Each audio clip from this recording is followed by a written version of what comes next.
Hello, this is Marianne McGuire of letgoandknow.com. I'm really happy that you're here with me today. So today I want to talk about love.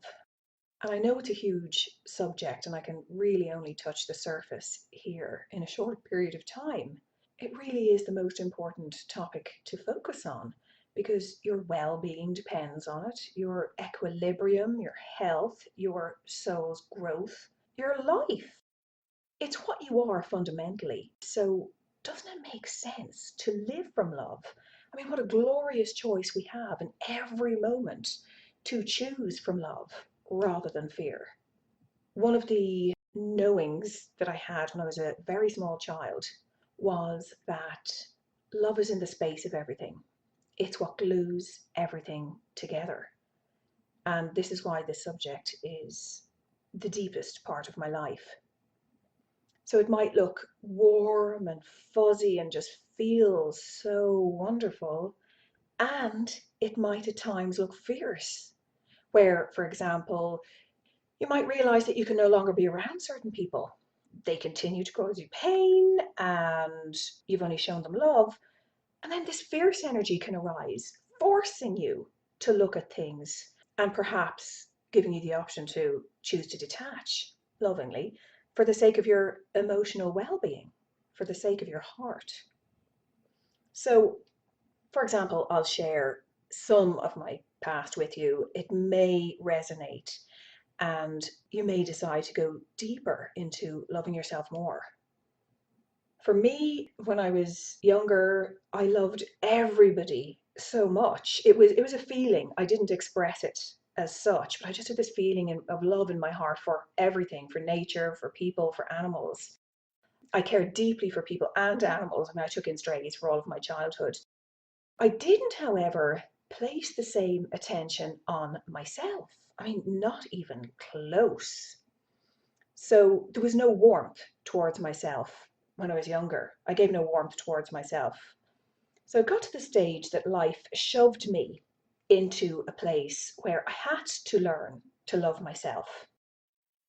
I had just been taking a lot of crap from people that I loved, and the focus was totally on them for years. I felt like it was my job to heal them, so to speak. And I imagine many of you resonate with that kind of a limiting belief. So it got to a point where I had to detach. I chose to detach in a loving way. And after some time, I took some time to get over the pain and the hurt of it all, but there was a space created. And this space allowed me the opportunity to become familiar with myself, to open up to myself, to soften. I've been so hard on myself without even examining it. It was totally unconscious and totally based on how I was trained, how I was conditioned.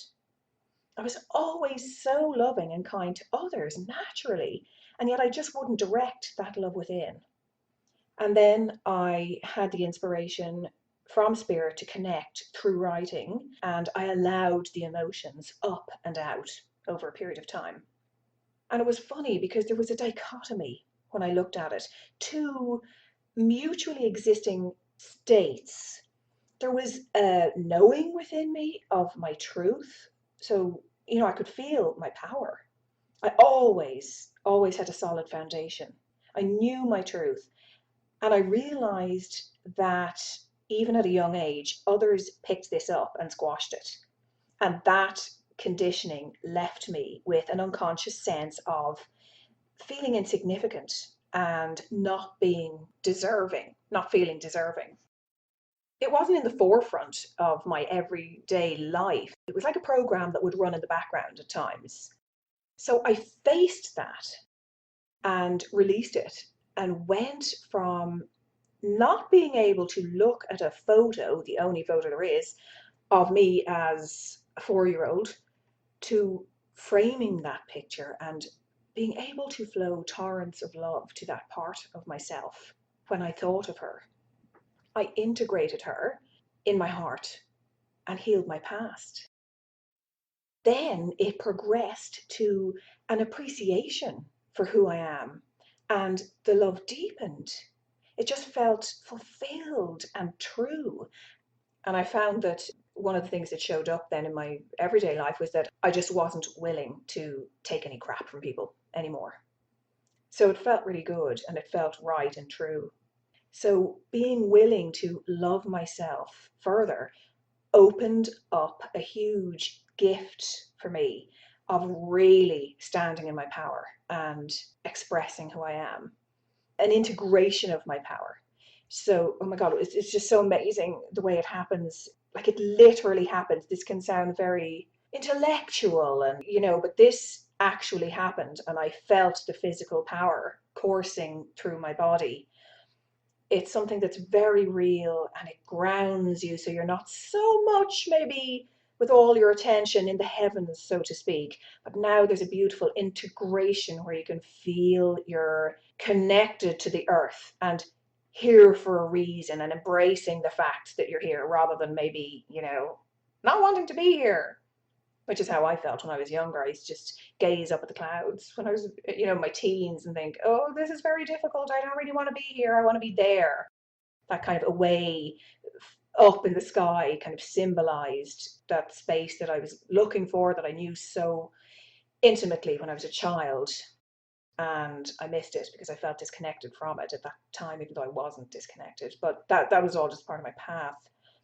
So this integration of my power happened because, well, for myself first and foremost, and also so that I was really able to guide others on this path of living their truth and feeling fulfilled, which is a true honor.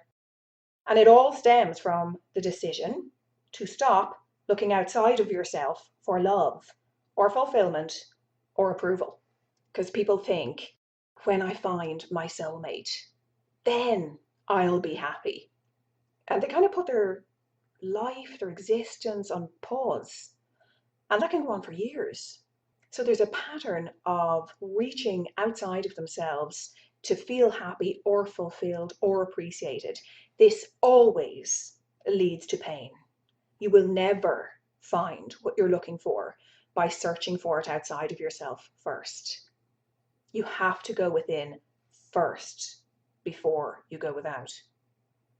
So, for example, if you're single and you'd like to share your life with someone special, or you're looking for your soulmate, and you start to open up to yourself in this way, to warm to yourself and begin to accept yourself, a shift in energy can then happen. And that really strong longing, a painful longing, longing can be positive, but that painful, oh, lonely longing for a mate decreases. And you realize that you can actually be happy within yourself and you ease off. You ease off on the search. And this is the state that will attract a suitable, wonderful soul partner for you. When I was younger, I knew that I would rather be on my own than with the wrong person. And when you have a solid foundation, that's when your soulmate comes in. It happened to me this way. Developing a relationship with yourself, with who you really are, is the ultimate relationship. And don't be put off if it feels uncomfortable at first. You start by acknowledging, just acknowledge yourself like, wow, okay, I've come this far. And then you move into acceptance of yourself. And that really feels like a welcome exhale. And then you can go beyond, which is a wonderful adventure. I mean, every day new levels of energy are revealed to you. So I want to end this episode by reminding you that even when you feel lonely or disconnected from yourself or from your source, the glorious, comforting truth is that you are never alone, my friend. Feeling separate is an illusion and it's born from your conditioning. So start by taking yourself on a date. Be kind to yourself, be loving to yourself. Then start to open up to how magnificent you are. You are one with divine love, divine intelligence. So any other opinion you have of yourself is an illusion. The truth is that you are the love you long for. So I really hope you give yourself permission to do this. God knows you deserve it. And if you want to connect with me, you can pop over to www.letgoandknow.com. And until next time, much love.